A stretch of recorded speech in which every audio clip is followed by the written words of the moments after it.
बड़ी खबर है। मॉनसून सत्र से पहले सर्वदलीय बैठक से पहले विपक्ष को एक बड़ा झटका लगा। दरअसल टीएमसी के बागी गुट को स्पीकर की हरी झंडी मिल चुकी है। अब संसद में एनडीए की ताकत बढ़ गई है। मॉनसून सत्र से पहले ये बड़ा बदलाव, टीएमसी के बागी गुट को स्पीकर ने एक तरह से हरी झंडी दे दी है, मंजूरी दे दी है और ये गुट अब अलग बैठेगा। और साथ ही दूसरी तरफ टीएमसी के लिए भी एक कमजोर कड़ी, इंडिया ब्लॉक के लिए बड़ा झटका।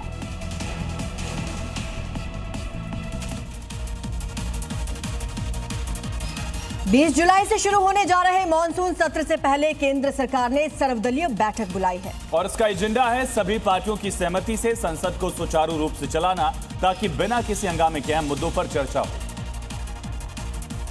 सर्वदलीय बैठक के लिए संसदीय कार्य मंत्री किरेन रिजिजू ने सभी पार्टियों को लेटर जारी किया है, जिसमें कहा गया है कि लोकसभा और राज्यसभा के सभी राजनीतिक दलों के फ्लोर लीडर्स की बैठक में आगामी मानसून सत्र से जुड़े महत्वपूर्ण मुद्दों और कामकाज पर चर्चा की जाएगी।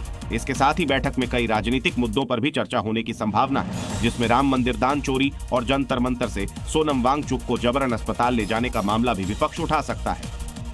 वहीं ममता बनर्जी के बागी सांसदों को लोकसभा में बैठने की मंजूरी मिल गई है। इसके बाद टीएमसी के बागी गुट को आज होने वाली सर्वदलीय बैठक में भी शामिल होने का न्योता दिया गया है। इससे मॉनसून सत्र से पहले लोकसभा में एनडीए की ताकत बढ़ गई है, इंडिया ब्लॉक के लिए बड़ा झटका। टीएमसी के बाकी सांसदों के नेता सुदीप बंदोपाध्याय ने पीएम मोदी से अहम मुलाकात की, जिसमें उन्होंने nationalist citizen party of India को एनडीए में शामिल करने की इच्छा जताई है। हालांकि इस पर फैसला होना बाकी है, लेकिन इससे पहले लोकसभा स्पीकर ओम बिरला से मिलकर बागी गुट ने बताया था कि सुदीप बंदोपाध्याय बागी गुट के नेता सदन और काकोली घोष चीफ व्हीप होंगी, जिसके बाद स्पीकर ने सांसदों को अलग बैठने की इजाजत दे दी। जिसके बाद अब धीरे धीरे साफ हो गया है कि आने वाले मानसून सत्र में एनडीए पहले से ज्यादा ताकतवर हो जाएगा। लोकसभा स्पीकर ओम बिरला ने शिवसेना उद्धव गुट के 6 बागी सांसदों का शिंदे गुट में विलय को मंजूरी दे दी है। इससे लोकसभा में शिंदे गुट के साथ एनडीए की भी ताकत बढ़ी है। इसका असर आने वाले मॉनसून सत्र में दिखेगा। स्पीकर की इस मंजूरी के बाद लोकसभा में शिंदे गुट की ताकत बढ़ गई, जिससे लोकसभा में शिंदे की शिवसेना के 13 सांसद हो गए।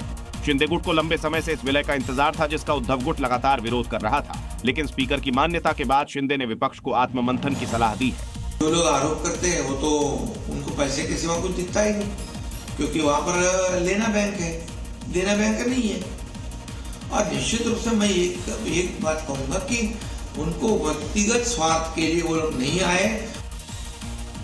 और बड़ी खबर है, राम मंदिर चढ़ावा चोरी मामले से जुड़ी हुई आरोपी टिन्नू और मनीष ने कई खुलासे किए।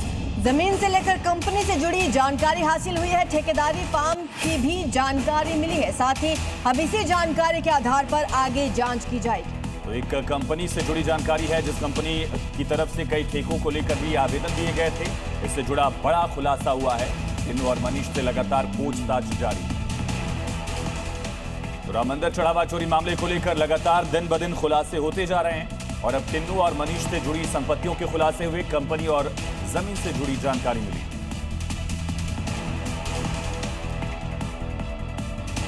राम मंदिर में चढ़ावा चोरी के बीच वीएचपी केंद्रीय प्रबंधन समिति की बैठक दिल्ली में होगी।